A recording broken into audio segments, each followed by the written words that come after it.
Página 99, questão 43. De acordo com a norma brasileira contábil técnica, TA 705, ele quer relatório modificado frente ao relatório adverso. Para existir um relatório adverso, nós vamos ter que provocar, dentro dos procedimentos do auditor, ele vai encontrar todo um procedimento inadequado e generalizado frente aos demonstrativos. Então nós temos aqui, letra A.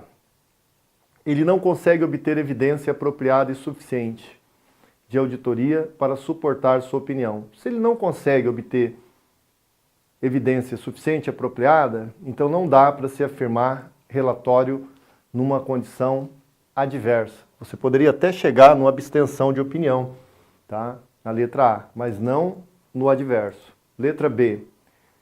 Em circunstâncias extremamente raras, envolvendo diversas incertezas, conclui que, independentemente de ter obtido evidência de auditoria apropriada e suficiente, aí ele está falando de uma incerteza. Quando você tem incerteza, você vai poder ter parágrafo de ênfase.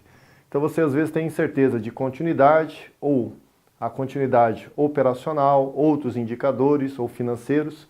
Então as incertezas, no máximo, vão gerar um parágrafo de ênfase, mas o relatório continua sem ressalva, só com um parágrafo a mais, um quarto parágrafo. Então, na letra B, a incerteza não gera adverso. Letra C. Não consegue obter evidência de auditoria apropriada e suficiente para suportar sua opinião. E ele conclui que os possíveis efeitos de distorções não detectadas, se houver demonstrações contábeis, poderiam ser relevantes e generalizadas. Como ele não consegue obter numa condição de evidência apropriada e suficiente, não temos como afirmar adverso. Tá? Aqui poderia gerar ainda um sem ressalva. Letra D. Tendo obteve evidência de auditoria apropriada e suficiente, conclui que as distorções individualmente ou em conjunto são relevantes e generalizadas para as demonstrações contábeis. Sempre adverso, porque ele obteve evidência. Obtendo evidência, ele conclui que as distorções individualmente ou em conjunto são relevantes e generalizadas frente aos demonstrativos. Resposta, letra D da questão 43.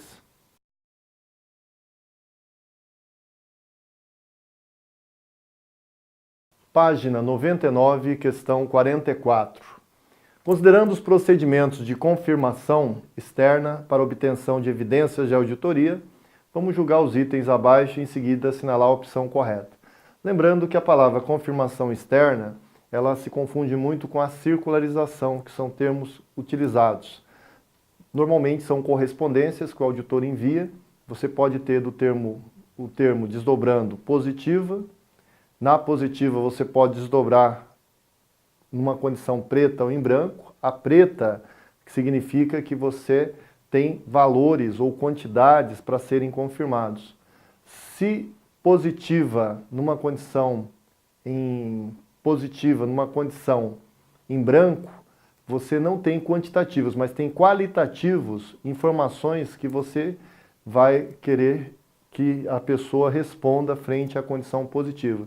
Então sempre a confirmação externa positiva, ela pode ser em branco ou em preto. Em preto há alguma informação quantitativa, principalmente valores a serem confirmados, e em branco há uma qualidade de informação apenas. Já na circularização ou confirmação negativa, não há esse desdobramento. A negativa só significa dizer que a pessoa só deva responder ao auditor, se ela discordar do teor da carta. Nesses casos, nós temos aqui 3 pontos aqui a serem analisados. O primeiro, diante da falta de resposta para um pedido de confirmação positiva, a auditoria deverá executar procedimentos alternativos para obter evidência de auditoria relevante e confiável. Sim, porque eu não consigo obrigar outra pessoa a responder. Então, adequadamente, eu vou aumentar meus procedimentos, que seriam os testes substantivos, principalmente. Item 2. Os resultados obtidos com o procedimento de confirmação externa de evidência de auditoria deverão ser avaliados, podendo existir a possibilidade das respostas serem consideradas não confiáveis.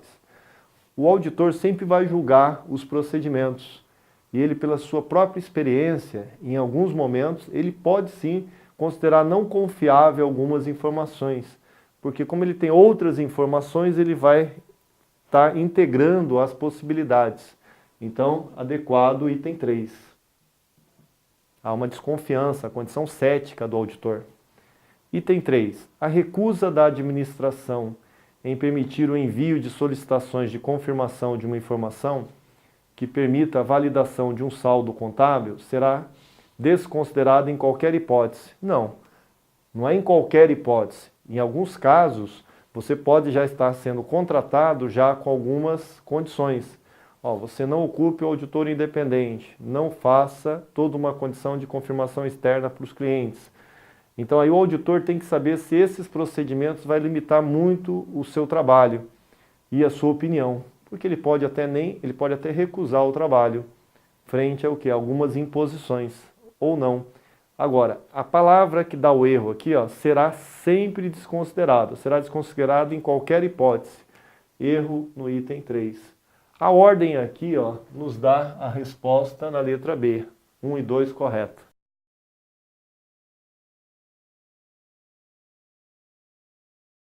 Página 137, questão 39.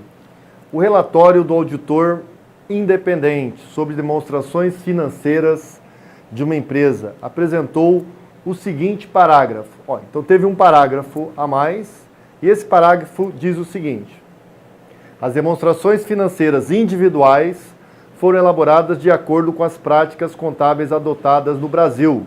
No caso da empresa, essas práticas diferem da IFRS, padrões internacionais, aplicáveis às demonstrações financeiras separadas, somente no que se refere à avaliação do investimento incontroladas e associadas pelo método de equivalência patrimonial, enquanto que para fins de IFRS seria custo ou valor justo. Nossa opinião não está ressalvada em função desse assunto. Então, o que ocorre aqui? Nós temos uma incerteza.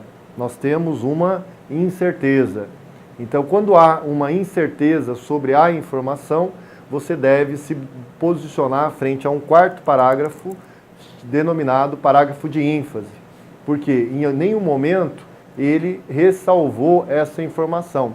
Tomar cuidado, porque se determinado momento for relevante a informação e suficiente e apropriada, que essa informação está afetando os demonstrativos, aí sim você deve fazer com ressalva. Nós vimos questões anteriores que falavam sobre esse assunto.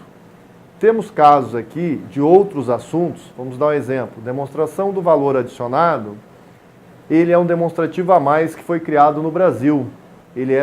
No Brasil ele é obrigatório para as companhias abertas. Ele é considerado outros assuntos. Então, entre outros assuntos, você tem o DVA. No nosso caso aqui, você tem apenas um parágrafo a mais que não gera ressalva, mas houve o quê? Uma evidência suficiente e apropriada. Nesses casos, lembra do parágrafo de ênfase nas incertezas. Parágrafo de ênfase, letra A, na questão 39.